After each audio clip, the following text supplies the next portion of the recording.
Olá, tudo bem? Está começando o Agora Agro e você vai ver na edição de hoje. Cresce o número de rebanhos suíno no Brasil. Toledo, no Paraná, Rio Verde, em Goiás e Uberlândia, em Minas Gerais, são as 3 cidades com maior número de suínos. Cai a exportação diária de milho no mês de setembro. Você vai ver como é feito o tratamento nutricional de fêmeas precoces para serem inseminadas aos 14 meses de idade. E vamos falar também sobre a relação entre o agronegócio e o meio ambiente.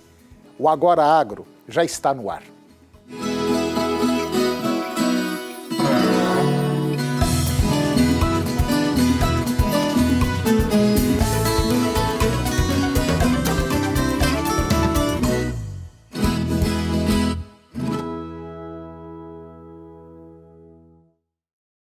Dados do IBGE apontam que na suinocultura, o rebanho de animais está estimado, ou foi estimado em 2018, em 41,4 milhões de suínos. Esse número representa um aumento de 0,1% em relação ao ano de 2017. A região sul concentra quase metade de todo o rebanho suinícola nacional, 49,7%. E o estado de Santa Catarina é o responsável por 19,2% do total. O Paraná aparece em segundo lugar, com 16,6%, enquanto o Rio Grande do Sul é o terceiro, com 13,8%. Fora da região sul, o estado de Minas Gerais é o quarto, com 12,7% do rebanho brasileiro. As 3 cidades com maior número de suínos são Toledo, no Paraná, que é sede de uma unidade da BRF e também da cooperativa Primato. Em seguida aparece Rio Verde, no estado de Goiás, onde está uma outra unidade da BRF, e a mineira Uberlândia. O IBGE estima que o Brasil tenha 4,8 milhões de matrizes de suínos, o que significa que, do efetivo total de suínos, 11,6% corresponderam a matrizes, um aumento de 1,5% em relação ao ano anterior, tendo essa criação também destaque na região sul, onde se encontravam 42,2% desse efetivo. As cotações no mercado de suínos subiram depois de 2 meses de retração. E no acumulado até o último dia 26 de setembro, a valorização nas granjas paulistas foi de 12%, com a carcaça negociada em R$ 93,00 por arroba. Já no mercado atacadista, o movimento foi semelhante, com alta de 18% no período analisado. A carcaça está cotada em média R$ 7,55 por quilo. A oferta diminuiu frente a uma demanda melhor. As exportações também colaboraram para o cenário de firmezas. Até a 3ª semana do mês, segundo dados da Secretaria de Comércio Exterior, que é a SECEX, o Brasil embarcou diariamente média de 2.400 toneladas de carne in natura. Essa quantidade é 18,4% maior que a média exportada por dia no mês de agosto último. E de acordo com a Secretaria de Comércio Exterior, a SECEX, o Brasil também exportou em média 317 mil toneladas de milho grão por dia no mês de setembro, até a 3ª semana. A média diária embarcada caiu 8,7% em relação ao mês de agosto, mas aumentou 79% na comparação com setembro do ano passado. A boa demanda para exportação e, pontualmente, a menor intenção do vendedor em negociar aqui dentro do mercado interno deram sustentação aos preços do milho no mês de setembro. E segundo um levantamento da Scott Consultoria, na região de Campinas, no estado de São Paulo, a saca de 60 quilos está cotada em R$ 39,00 sem o frete, frente aos R$ 37,00 por saca no final do mês de agosto. Para o curto prazo, a expectativa é de mercado firme e alta de preços, elas não estão descartadas. Agora, atenção ao câmbio e à situação da safra norte-americana, cuja colheita teve início neste mês. A suspensão temporária das exportações de carne suína e bovina do Canadá para a China resultou em perdas de 100 milhões de dólares para os produtores e ameaça impactar os empregos no setor lá no Canadá. De acordo com o Conselho Canadense de Carne, a suspensão iniciada no final de junho resultou em perdas significativas para a sua indústria doméstica de carne e solicitou que fossem tomadas medidas para remediar a situação. E essa situação surgiu quando a alfândega chinesa encontrou um carregamento de carne de suíno com documentos falsificados alegando que era do Canadá. E isso levou à suspensão das exportações de carne suína e bovina entre o Canadá e a China. A Agência Canadense de Inspeção de Alimentos, ela vem trabalhando com o governo chinês e também com a Polícia Montada Real do Canadá para ajudar a resolver o problema. O setor de carnes vermelhas canadenses registrou altos e baixos nesse mercado ao longo dos anos, mas a China continua sendo um parceiro comercial importante para o Canadá. O Canadá ele tem carne segura, de alta qualidade para vender, e todos nós sabemos que consumidores chineses querem e precisam dela. E agora vamos ver como anda o tempo e a temperatura para todas as regiões do nosso país. Na região norte, nós teremos pancadas de chuva e trovoadas no Amazonas, Acre e Rondônia, tempo nublado a parcialmente nublado com pancadas de chuva no Pará e possíveis chuvas isoladas no Tocantins e Roraima. Temperatura máxima 39 e a mínima 21. Na região nordeste, chuva isolada na Bahia, parcialmente nublado a nublado, com possibilidade de chuvas isoladas em Sergipe, Rio Grande do Norte e Piauí e demais áreas, tempo parcialmente nublado. Máxima 40 graus, mínima 14. Região centro-oeste, pancadas de chuva e trovoadas no Mato Grosso do Sul e demais áreas, tempo parcialmente nublado. Máxima 40, mínima 17. Região sudeste, possibilidade de chuva em São Paulo, demais áreas, tempo claro a parcialmente nublado, névoa seca à tarde em Minas Gerais. Máxima 38, mínima 9. E na região sul, pancadas de chuva e trovoadas no Rio Grande do Sul, demais áreas, tempo nublado a encoberto com pancadas de chuva e trovoadas. Máxima 36, mínima 12. E depois do intervalo você vai ver como é feito o tratamento nutricional de fêmeas precoces para serem inseminadas aos 14 meses. E vamos falar também sobre a relação entre o agronegócio e o meio ambiente. É um minuto só, eu volto já.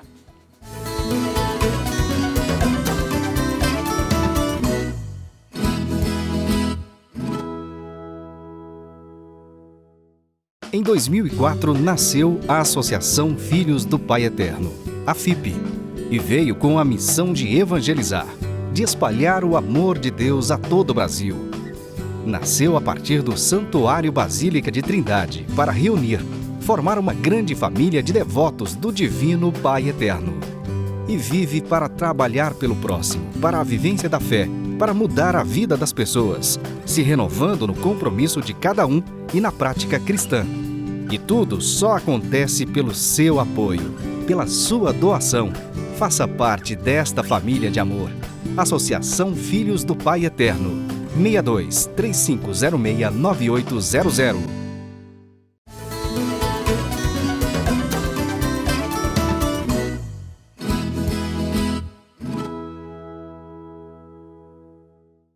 Eu conversei com um especialista em pecuária de corte e a conversa foi baseada em tratamento nutricional de fêmeas precoces para serem inseminadas com idade de 14 meses. Confira. Esse animal da raça Nelore tem apenas 3 dias de vida. É uma fêmea e provavelmente daqui a 13 meses ela estará inseminada. Para a maioria dos pecuaristas pode parecer algo muito estranho, mas para o pecuarista profissional, ou melhor, para o empresário da pecuária de corte, emprenhar uma fêmea com 13 ou 14 meses é uma prática comum que apresenta excelentes resultados no giro rápido da cria, recria e engorda. É o caso dessas fêmeas que estão com idade entre 22 e 24 meses e muitas já estão paridas. Elas foram emprenhadas no ano passado e estão parindo agora, início de setembro. Essas outras fêmeas com idade de 12 meses estão passando por um processo de desenvolvimento corporal, via coxo, isto é, com dieta controlada, simulando um pasto de boa qualidade, com suplementação proteica e energética. Elas foram desmamadas com 7 meses de idade e entraram para o sistema intensivo até completarem 14 meses, quando então serão inseminadas e soltas na pastagem, onde ficarão até a aparição no mês de setembro do próximo ano. Para chegar a esse nível de tecnologia, o processo não é tão simples, precisa de muito critério.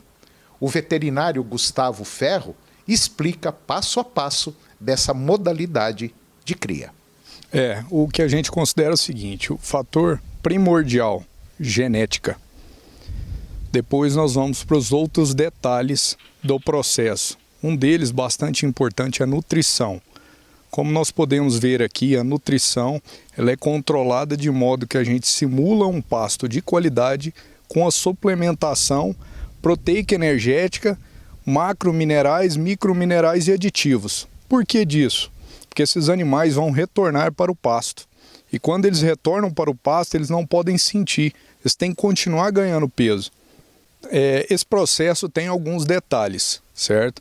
E um dos detalhes primordiais é que nós não podemos abandonar essa fêmea que vai emprenhar aos 13, 14, 15 meses. Nós não podemos abandonar ela de forma que nós temos que manter a nutrição na ordem aí de 5 gramas por quilo de peso vivo. Ela vai ganhando peso, aí nós recuamos para 3 gramas por quilo de peso vivo, até ela emprenhar a segunda vez. Ou seja, ela vai parir, vai virar uma primípara, vai entrar na segunda estação de monta e só após emprenhar nessa estação de monta que ela entra no mesmo esquema das multíparas, com a suplementação mineral. Agora, esse processo, emprenhar uma novilha com 13, 14 meses, parição com 22, 24 meses, isso aí promove o quê na pecuária de corte? Boa pergunta, Toninho. Uma série de vantagens. A principal é a financeira. Quando nós equilibramos a fêmea convencional, que emprenha os 24 meses, e a precoce, que emprenhou os 14 meses, elas vão equilibrar quando a fêmea convencional de 24 meses desmamar o primeiro bezerro. Essa fêmea precoce coloca no bolso do produtor R$900 a mais. Esse é o ponto aí fundamental, que é o financeiro. A outra é o intervalo entre gerações. Nós estamos encurtando muito o intervalo entre gerações. 1 ano. Quer dizer, você pegar uma fêmea com 13, 14 meses, emprenha. Quando ela pare, esse filho dela, por exemplo, se você pegá-lo no mês de outubro, aí por volta de 8, 9, 10 arrobas, você mata ele daí 1 ano, com peso aí de 600 quilos. Positivo. Uma das grandes vantagens, um dos grandes diferenciais hoje que a gente vê em pecuária de cria, em pecuária de ciclo completo, é nós continuarmos após a desmama o desempenho desses animais. O que normalmente acontece? A gente desmama esses bezerros maio, junho, tanto macho quanto fêmea. Esses animais vão para um pasto que no centro-oeste aqui é seca, então nós temos um pasto de baixa qualidade, onde a gente coloca uma suplementação por volta de 300 gramas, 400 gramas cabeça dia, correto? E isso resulta, se a gente for colocar o custeio mais o suplemento, em uma diária de 1,50. 1,50 vezes 150 dias, com um ganho de 180 gramas por dia, que é a média que a gente observa no período das secas com essa suplementação, nós temos uma arroba colocada nesse período de R$250. Tendo em vista que no confinamento nós estamos com a diária de R$3,40, correto? Por 150 dias. Só que no confinamento, nas fêmeas, nós estamos ganhando 600 gramas. 600 gramas por 150 dias, nós vamos ter uma arroba colocada no confinamento de R$170. E a grande diferença que você acabou de tocar aqui, nós vamos colocar 27 quilos a mais no bezerro desmamado que vai para o pasto de baixa qualidade, e na fêmea do confinamento nós estamos colocando 90 quilos a mais. Essa é a grande diferença. Tanto na fêmea quanto no macho recriado, no sistema controlado de confinamento, nós conseguimos encerrar o macho para o abate no ciclo de 1 ano. E a fêmea nós conseguimos colocar em reprodução na primeira estação de monta. Quer dizer, se você passar a observar, a coisa não é tão complexa quanto a gente imagina. O detalhe está na gestão, no planejamento e naquilo que você quer. Se você quiser encurtar o seu ciclo, encurtar o seu vamos dizer, o seu gasto e ter mais lucro, o processo é esse aqui. É fazer um trabalho bem feito, é comida e genética. Tendo esses dois, pode ter certeza, a pecuária dá um resultado positivo. Com certeza, nós estamos preparados. Hoje nós temos bastante genética, nós temos profissionais qualificados para orientar a parte de nutrição, a parte de reprodução, para que nós possamos obter resultados realmente expressivos na pecuária de corte. E depois do intervalo, vamos falar sobre a relação entre o agronegócio e o meio ambiente. É um minuto só, eu volto já.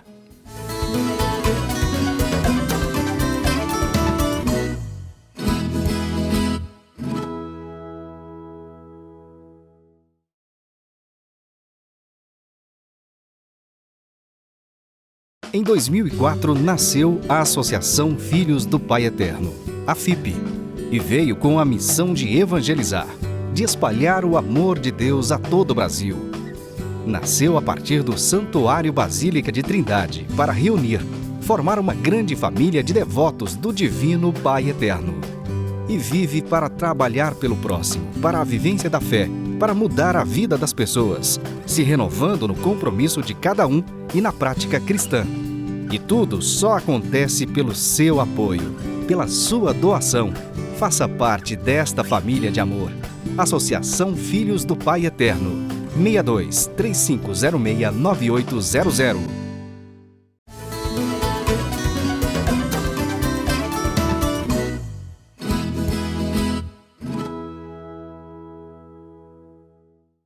Eu vou conversar agora com Guido Juliano Martins Araújo. O Guido, ele é diretor do Instituto Saga das Águas e, além disso, ele é agrônomo, é perito ambiental, é gestor de empresas. E nós vamos falar de um tema muito interessante, um tema muito atual, que é agronegócio, produção de alimentos e meio ambiente. Guido, mais uma vez, obrigado pela sua participação no nosso programa. Seja bem-vindo. E é um assunto bom esse, hein? Agronegócio e meio ambiente, convive bem? Convive muito bem, embora as pessoas muitas vezes pensem de maneira equivocada, mas hoje o agronegócio trabalha bastante para essa mitigação, porque houve, evidentemente, a retirada da vegetação nativa, principalmente do nosso cerrado, para a implantação de lavouras de milho, de soja, de algodão e assim por diante. Então, nós sentimos que a pesquisa passou a ter um protagonismo levando em consideração justamente essa compensação ambiental. Nós estamos vendo o sequestro de carbono feito pela agricultura. Só para nós termos uma ideia, o plantio de eucalipto e pinos no Brasil, que tem uma área de 10 milhões de hectares, este é o principal sequestrador de carbono que hoje as novas tecnologias mostram.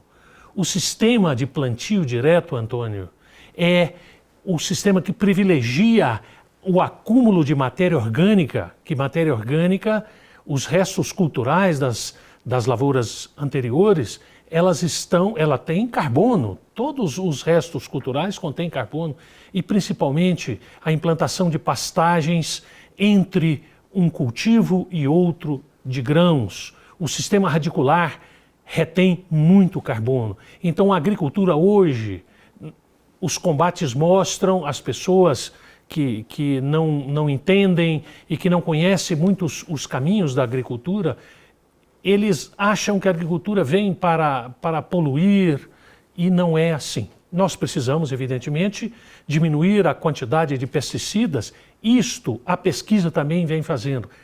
Pesticida custa muito caro. Então hoje os programas de computador, os algoritmos, permitem que o proprietário, o gerente da fazenda, eles consigam detectar através desses programas, desses softwares, as regiões onde há necessidade de se aplicar pesticidas e não na área toda como se fazia há pouco tempo, Antônio. Ô Guido, você é de uma época, e tenho certeza absoluta que você que está nos assistindo, acima dos seus 45, 50 anos, lembra da saúva, da formiga. Você se lembra de uma publicidade ou a formiga acaba com o Brasil, ou nós acabamos com a formiga.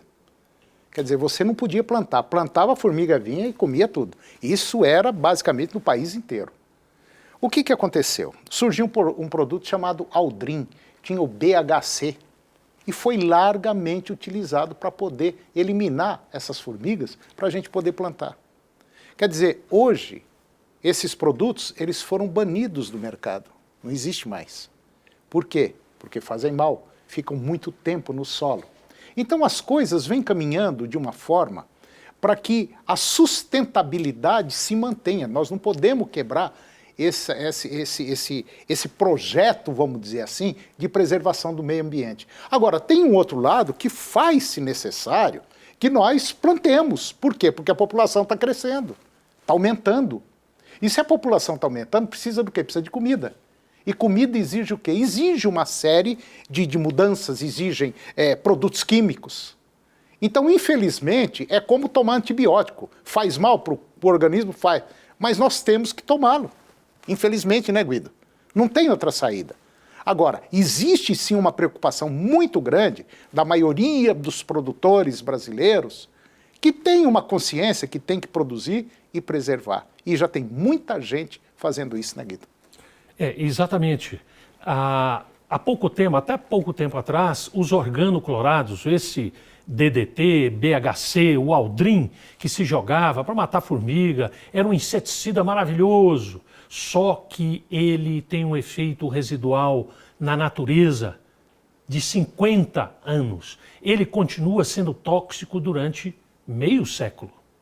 Hoje, Antônio, existem inseticidas seletivos e cada vez mais seletivos, atingindo uma população determinada de insetos e não exterminando todos. A pesquisa vem trabalhando bastante para isso. E uma das principais empresas de pesquisa nesse sentido é a Embrapa, que vem fazendo um trabalho muito bom. Então, a agricultura, a pecuária, eles vêm trabalhando para a mitigação desses problemas. Evidentemente, é uma mitigação, é uma reparação. Nós não teremos, assim, sempre haverá um nível de agressão ao meio ambiente, mas precisamos produzir grãos para o mundo. Somos o celeiro e o curral do mundo. E tem muita gente que não pensa dessa forma. É impossível, é basicamente impossível produzir hoje nos moldes de 30, 40 anos para trás. Não se consegue produzir, né, Guido? Hoje, para nós nos mantermos, vamos dizer assim, ganhando alguma coisa, para nós nos mantermos sobrevivendo, principalmente o pessoal do campo, tem que produzir. E hoje você tem que produzir e produzir muito e produzir com qualidade. Agora, não dá para parar a produção de alimentos. Mesmo você que às vezes é contra o setor agropecuário brasileiro, que desmata, que faz isso, olha, para você ter uma ideia, hoje nós não precisamos derrubar a árvore para plantar. E pode ter certeza absoluta que, na minha visão, e pelo pouco que eu conheço, a população brasileira polui mais do que o produtor rural. E uma coisa, Antônio, todos nós, seres humanos, nós somos bilhões de seres humanos. Nós respiramos oxigênio e jogamos fora, expiramos o gás carbônico. Então são bilhões de pessoas também poluindo de CO2. Essa é uma verdade. Então, nós temos que nos preocupar exatamente assim com a reparação, mas a quantidade de maneiras para se poluir o meio ambiente é muito grande. Você falou o esgoto, o lixo, tudo isso polui, emana gases do efeito estufa. É verdade. Guido Juliano Martins Araújo, mais uma vez, muito obrigado pela sua participação. Semana que vem nós vamos estar juntos de novo e falando outro tema interessante para todos nós. Obrigado, Guido. E o programa de hoje chegou ao fim. E eu termino com a seguinte frase: falar sem pensar é disparar sem apontar. Um grande abraço, que Deus nos abençoe e até o próximo programa.